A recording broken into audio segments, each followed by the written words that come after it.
We make decisions, honestly, put us in the best position to win week 1, week 10, week 18. So, not that they were easy, though. A lot of guys give a lot, so a lot of time and effort goes into it.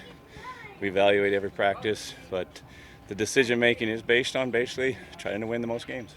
Where does that leave you at left tackle at this point? Well, I mean, we've got a couple guys. Both DJ and Caleb didn't practice today. They're just nursing small injuries, we hope. So we'll see how it goes. I do think, honestly, we got to work. You know, that really is a position that I guess if you're in there and you play well, you stay in there, and if not, maybe it goes to the next guy. So don't be nervous, but you gotta go out there and perform. Sticking with the offensive line a little bit, we haven't seen much of Zach Williams. No, do you I know. anticipate him being available? I mean, he's got to come out. I mean, he is a guy that I know he's a veteran, but he does best when he reps his practice, and plus he'll have a new guy next to him, so he has to be ready.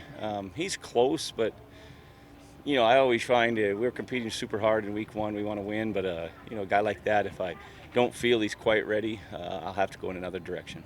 Dave, the quarterback picture now sorted out. Logan Bonner remains. How about behind Jake if you determine 2-3? Yeah, I mean, here's the thing, and I'm gonna let the guys keep working and competing. I mean, I do. Yeah, you might be the 2 week 1, you might be the 3, and then next week it might change, and one of those guys might be on the PR. You know, Tommy's really solidified himself as one of the best short yardage guys in the game. So I see him being on the roster, but I want all 3 of those guys working. And like I said, if you're doing a good job and you're looking good in practice, you'll keep your status. If not, we'll see what the other guys look like. What about your Canadian receivers? Look like they really impressed you. Yeah, everyone had a good practice today too. I know I feel like there's going to be at least a guy or 2 that I know can play that won't be able to play. So just trying to tell them that they will play during the season. They've made us better. They have. The Canadian receivers have always kind of bailed us out, and I expect the same this year. That group of receivers, did they exceed expectations for you? Did they meet expectations? No, they were, you know, to be honest, we were sharper early. And then just a couple plays, I think the guys mentally and physically got tired in the training camp. So I'm hoping to get even more production out of that position as we go forward. What is the sort of plan with a guy like Colton Hunchak, who's obviously played a lot of football and is now on the practice roster? I mean, you know, nobody loves that, but I was straight up with him. Just keep battling and keep going. I mean, he will play. I mean, there's no doubt. But unfortunately, he's on the outside looking in this game. But fully expect him. He's bought in. He's a good leader. He won a Herm Harrison Award. He knows what it's about. And he wants to play, though. And he's just going to keep pushing and keep competing. In terms of receivers on the practice roster, Tommy Lee Lewis, a bit of an older American rookie, I guess, here, but like, what went into him over some of the other guys, and what do you want to see from him? I'm gonna need to see him in the next couple of weeks. We've spent a lot of time hoping to see what he can do, and just didn't feel comfortable knowing that he's practicing now some. I couldn't send him home without looking, and you know, it's unfair to some other guys that were out there.